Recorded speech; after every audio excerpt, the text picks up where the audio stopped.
तो चलतु आज पाणीपाग खबर उपर नजर पकड़ा 13 और 14 प्रबल बरसिब जिलापाल को अलर्ट। बंगोपसागर लघुचाप जो ओडिशा रे आसंता 13 और 14 तारिख 2 दिन धरी प्रबल अति प्रबल वर्षा हेबार आशंका रही। एथिपाई राज्य सरकार आज समस्त जिलापाल को चिठी लिखि अलर्ट जारी करिसेंती।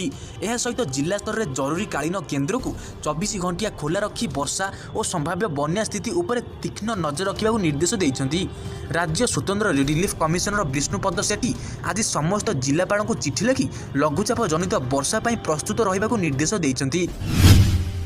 यह सहित तलिया अंचल में रुवा लोक स्थानांतरण कर आश्रयस्थल रखा, खाद्य सामग्री, पानीय जल और अन्य अत्यावश्यक सामग्री महजूद कर रखा कहते। जलमग्न हो पड़ुवा रास्ता और ब्रिज रे गाड़ी मोटर चलाचल बंद रखा निर्देश देइछंती।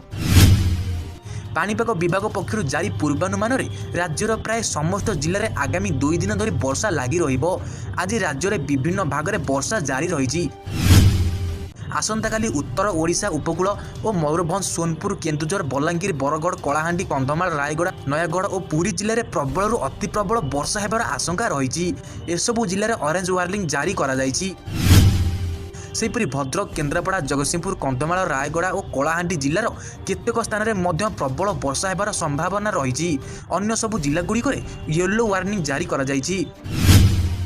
14 तारिख में दक्षिण ओडिशार आभ्यंतरीण अंचल समेत सुंदरगढ़, झारसुगुड़ा, संबलपुर और बरगड़ में अति प्रबल वर्षा हेबार आशंका रही। एसबू जिले में ऑरेंज वार्निंग जारी करा बेले मयूरभंज, केन्दुझर, गजपति, गंजाम, नयागढ़, खोर्धा, पुरी, जगतसिंहपुर, ढेंकानाल, अनुगुल और जाजपुर जिले में येलो वार्निंग जारी करा जायछि। मत्स्यजीवी मानक आसंता 24 घंटा पर्यंत समुद्र भीतर को न जावाई परामर्श जारी करा जायछि। तो फ्रेंड्स यही डेली न्यूज देखा आप आम चैनल को सब्सक्राइब करूँ और पाखे आसुवा बेल आइकन क्लिक कर दिंतु। तो फ्रेंड्स रोज नमस्कार, धन्यवाद। देखा नेक्स्ट वीडियो रे।